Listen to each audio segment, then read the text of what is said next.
Kevin Rain now gets to the top of the blue line. Shot coming in, takes a deflection or a tip in front there and goes wide of the target. Davy Phillips, the ex-Giant, dumps it in deep. I did think about giving chase, but Kevin Rain got there first of all, and the Giants now have a chance to break out through Brendan Connolly. Connolly over the blue line of the Steelers, throws it towards the net, well gloved, and a big gathering right down in front of us here. Connolly and Davy Phillips, both linemen getting in there early doors as well. And again, a little bit of physical play early doors. Yeah, I think it's not going to stop all night. I think, these teams, obviously, they don't seem to like each other too much. And, I think it's just the way it's going to be. From last night tonight, those emotions aren't going to, just be able to put on the shelf. I think it's going to happen. Davy Phillips and Brendan Connolly both going to be sitting for a few minutes at least. But I think it's an easy enough call. Are both guys getting called for a couple of minors? Darcy Murphy and David Rutherford out for the Giants. 4-on-4 here now. Rutherford steps out of the corner, takes a shot.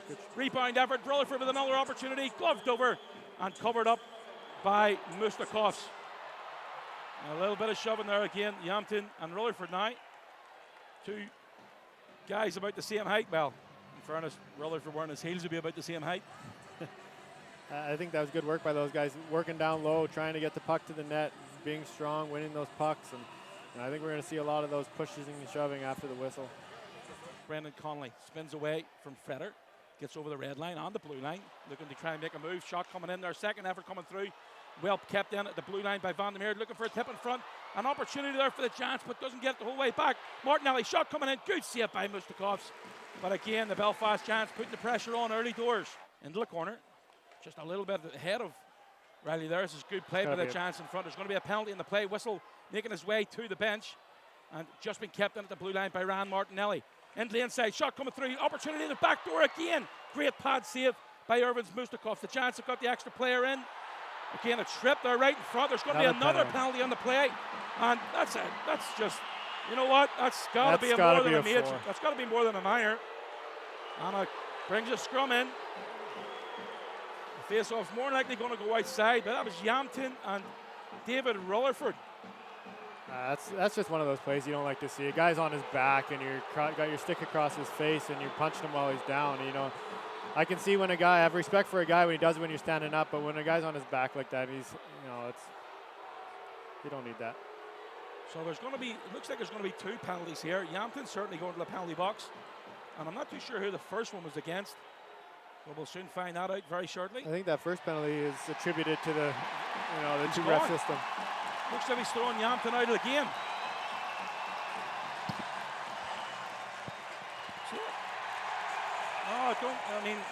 I don't know. Fairness, unless he's been, he's not going to be going for. There's 14 minutes left in the period, so it does look as if he's been tossed out of the game. Unless he got 2 + 2 + 10, no, he'd still be in. He'd still be in the box, but is that a bit? I think that might be a bit much. Bit much, isn't it? Maybe they're trying to set an example. Maybe they see the game going this way and they're trying to set an example early and cause the guys to settle down. But like I was trying to say about the first penalty, I think that was caused. The first ref was watching the net, and then there was a cross check up high, and I think that was from the backside ref. So I think that was attributed to having the two-ref system. It's the only way that would have got seen. Comes the Giants once again, getting through centre ice, and there's out to Colin Shields. A long shot there from a difficult angle from Shields, but Vesseling now sends it through the middle to Jonathan Phillips. He cuts inside, goes backhand. Great save by Jackson Whistle. But again, great speed through the middle by the Sheffield Steelers on the penalty kill. And again, the Belfast Giants need to be very, very careful. We just need to, it looks like maybe we're sitting there. We know we have 7 minutes and we're not really playing as intense as we should be. I think we need to take advantage of it early. And Jarrett takes another shot there. That's a stinger, and that's got to hurt Jonathan Phillips, but he's back on his feet again, throws it towards the net just wide of the target. Picked up at the far blue line by Ryan Martinelli. Goes the whole way around the wall. Connolly, he leaves that for Jarrett again. Giants have got a man in front through Sean Kurtz. Given off to Connolly. Connolly with a shot. Goes low. Right in the blue paint. Second effort goes through. The Giants have got the first goal on the power play. I'm not too sure if it's going to be John Kurtz that gets the credit for it. Colin Shields was there or thereabouts. But the Giants get the first power play goal, and there's still 3 minutes left in the PP. I think it's important, not only just for the confidence of the power play, but sometimes when you have a 7-minute power play like this, it can drain it out of you if you don't get a goal. And one other thing you got to think about is there's probably a few guys on the Sheffield Steelers that aren't killing penalties, and they're going to be sitting for 15, 20 minutes themselves, and going to have to make sure they keep themselves in the game and try and get it back into it after this power play is over. Cole Jarrett coming up through the middle this time to David Rutherford. Rutherford now trying to get a bit of speed going through. Lays it off, and it's been given to Darcy Murphy, but we'll come back. That is another goal in front. David Rutherford tip. Big shot coming through there from Blair Riley, and the Giants have scored 2 goals in 17 seconds. That's just a great play right there. You make the play up to the D, and you have traffic coming across, and just a perfect tip. Mustakov didn't have much of a chance on that one.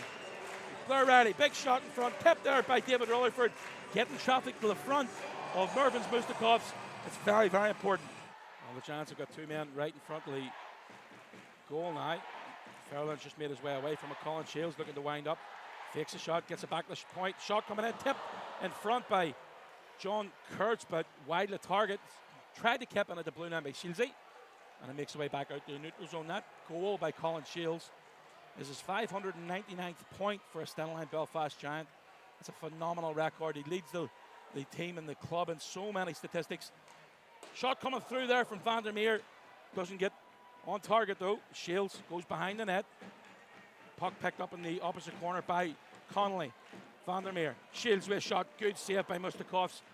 7 seconds remaining on the penalties. The Giants need to be careful here. Shields into the corner again. Mustakovs on his knees already. Shot coming in. 3-0. Stena Line Belfast Giants. Jonathan Furlan with a laser of a wrist shot. Top corner. 7:06 to go in the first. That's a nice shot. He just turned, had a look up, and saw maybe the goalie was cheating a little bit and beat him short side blocker. It was a really nice shot there. That was actually a good 5-on-3 this last minute, or last 40 seconds they had there. Good movement. The guys up top are moving around, and that was a laser of a shot. And with that assist, it's pretty much going to be given to Colin Shields. 600. That is Colin Shields' 600 point. That's a big number. That's unbelievable. Absolutely unbelievable. Colin Shields, 227 goals, 373 assists. Now his 600 point as a Belfast Giant. Wallace makes his way down the right side, looking for a man in front, and goes behind the net. Picked up, tries to get it out front again. Good sticks in the lanes, but kept in at the blue line. Initial chance, Colin Shields sent it through the middle, and coming away on his own. Steve Saviano steps inside, pulled back, but a great save by Mustakovs. Lovely chance there from Saviano. Wallace down the right side. Tries to come out front. Lovely pass for O'Connor. Shot coming in, blocked in front there by Darcy Murphy. Doesn't get the whole way through, and you talked about sacrificing your body. Dustin, a penalty on the play here. Blair Riley and Matthew Waugh look as if they're going to start things up here in the corner.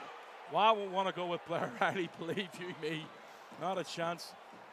I don't know. I didn't see how that started. It looked like he got hit, and then it's another one of those things where a guy's down on his knees and a guy's giving him a cross check. It doesn't make sense. I think it's is he going to get the one, or is he going to? He's calling both. He's calling Martinelli as well. Seriously. Yeah, I'm not. Matthew Waugh. Who's he calling? I'm not sure. Didn't see. Tom Darnell and Pavel Hallis having a conversation. It's going to be just a one high stick call.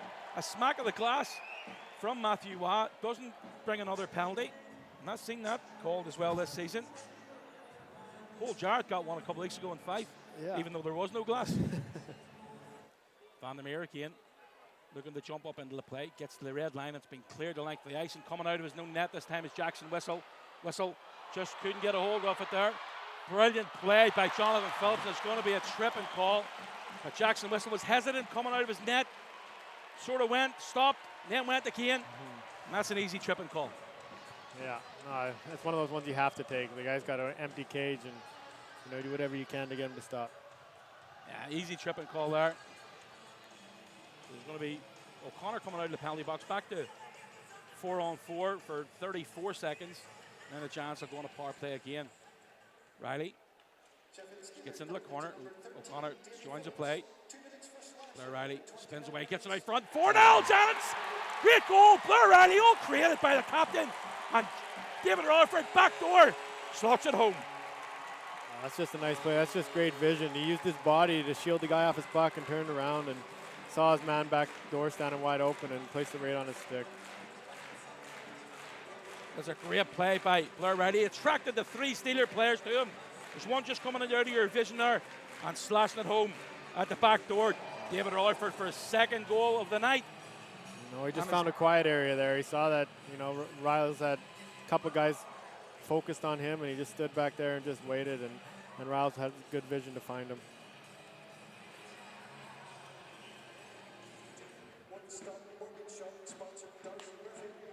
A chance here for the Giants again. Backdoor, what a save by Mustakovs. Fantastic save on David Rutherford, and the way the races this time is Neely's got a breakaway. He's coming in the back door, taking a slash for his troubles by Cole Jarrett, and that's a stupid penalty to take from Jarrett. He was away to the races. Great save by Jackson Whistle, and a 2-minute penalty going straight to the box, and an easy call for the referee. Colton Fetter collects in the corner, skates round behind the net, looking for a helper. 30 seconds remaining on the call.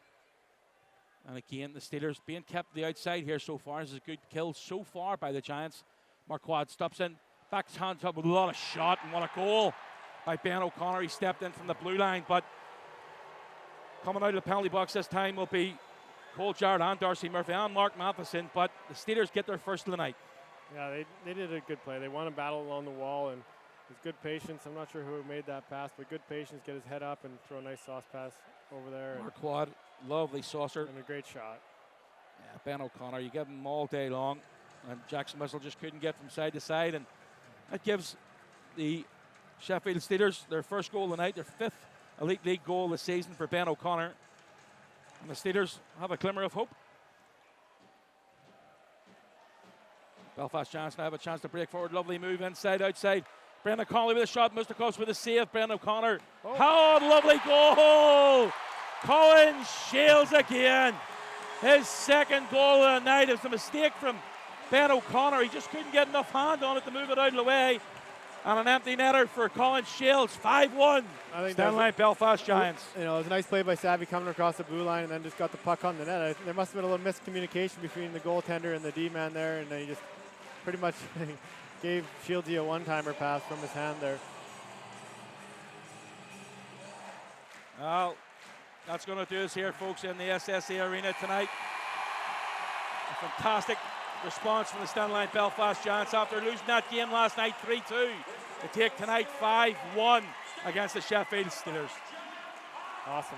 It was just a great effort, right from the goaltending to the D-men, blocking shots, making plays out of their own zone to our forwards, bearing down and putting that puck in the net. It was a big night for the team. Adam, a great reaction after last night's loss. The Sheffield Steelers come back in short on numbers. You lost Spiro Galakos and Sebastian Sylvester to suspension, but the guys did a great job. Oh, absolutely. I said earlier there on one of the interviews, I would, I'd be lying if I said I was surprised after the first drop of the puck. The guys showed up, because I seen a few of the guys before the game, and you could just tell there's something in the air. There was a real focus to them, and even when I was speaking to them before the game, there you could really see the whites of their eyes and really focused on the task at hand and just dialed in and ready to go. And I remember saying to Stewie there before the game, I think the guys are really coming tonight, and wasn't surprised when they did. And obviously, the 7-minute power play helps us out, and puts us off to a great start. But to tell you what, you don't score any goals on that 7-minute power play, as we've seen the night before, can really be a downward spiral from there. So I was happy that the power play stepped up, and they were big, and guys showed up and kept it simple and got pucks to the net and found them and buried them. And that was the difference tonight.